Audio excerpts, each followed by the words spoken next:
Good evening. Welcome back to the Tony Kinnett cast here on 93 WIBC. Well, the last time that we had Senator Ron Johnson on the show, Politifact threw a fit because, it's Politifact.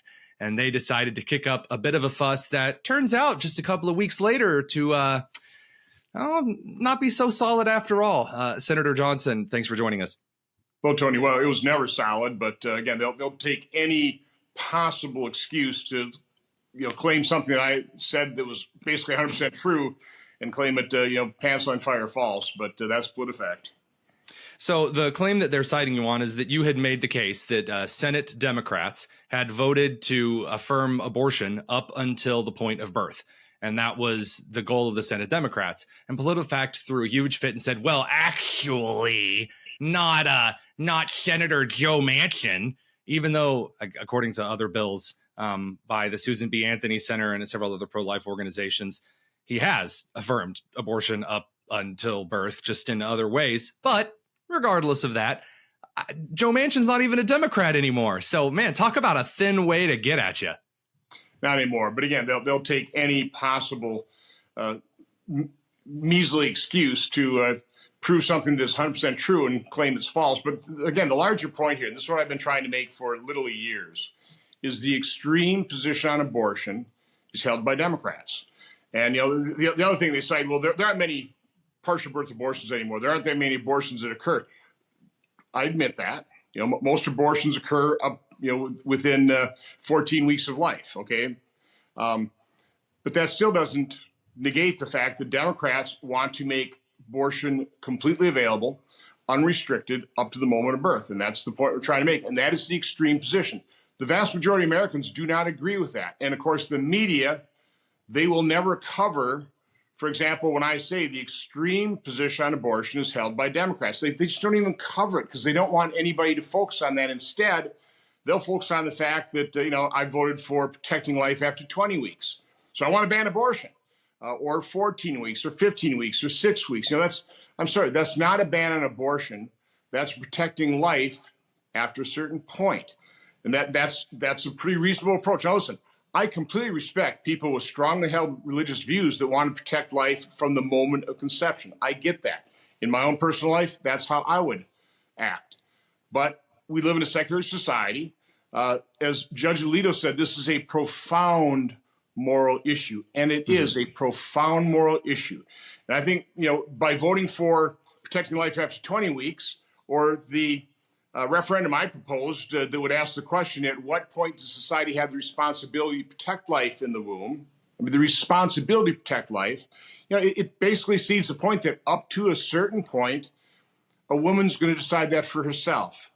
But at some point, life is so vibrant, it's viable, it's experiencing pain, those little babies. Okay, at some point, it's really our responsibility to protect that life. And that is the question that has to be decided. That is the profound moral question.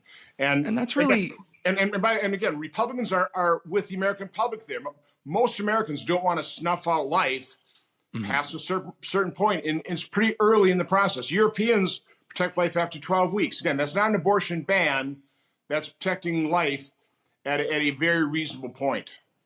And I think that's really the key, is that when you're defining policy like an adult, like a grown-up, you have to look at the fundamental issues at play, what the facts are, what the realities are, and then define policy based on things that we can universally agree on. Okay, what is the point that we're going to define as life so that we can protect it?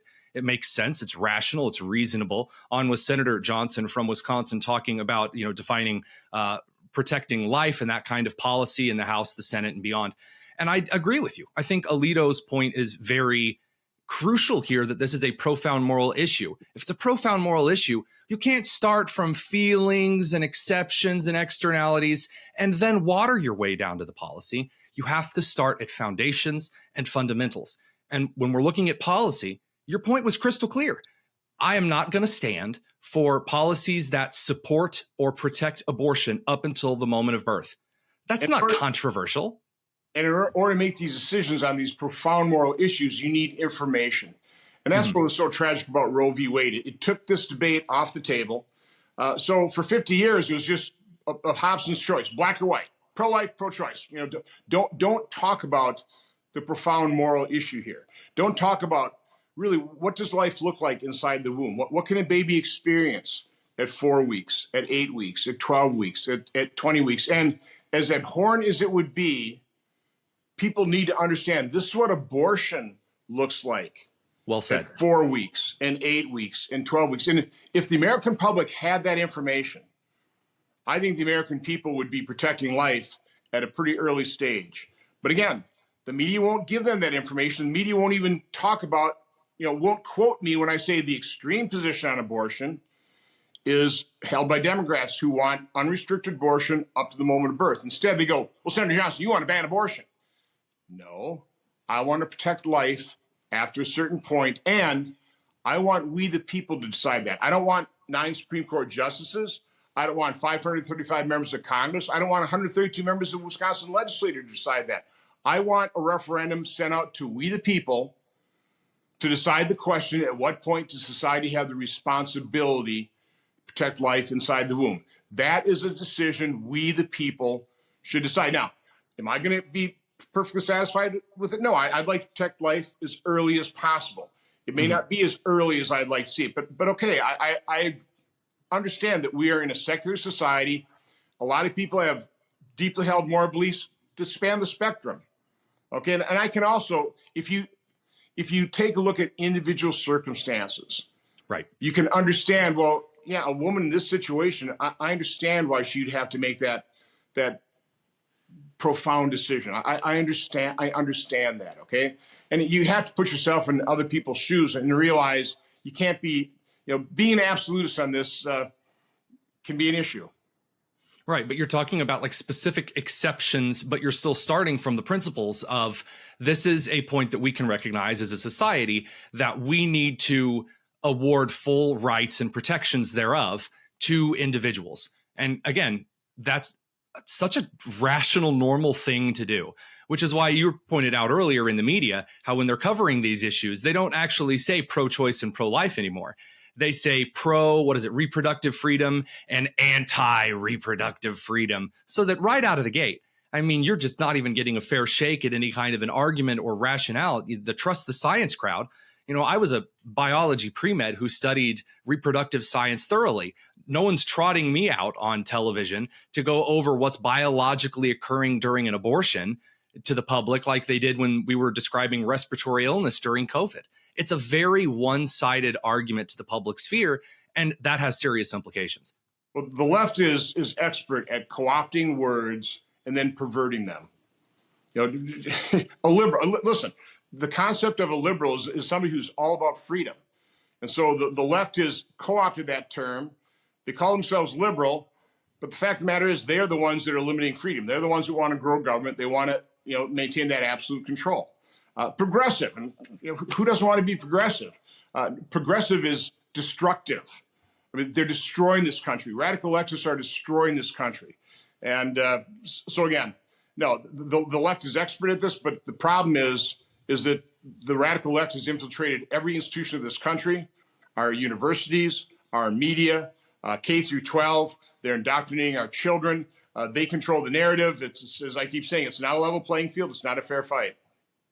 I think that you've really hit it right on the head. Senator Ron Johnson, senior senator from Wisconsin, appreciate the work that you guys are doing to shake up the Senate. I know there's a lot of changes coming in the next couple of years.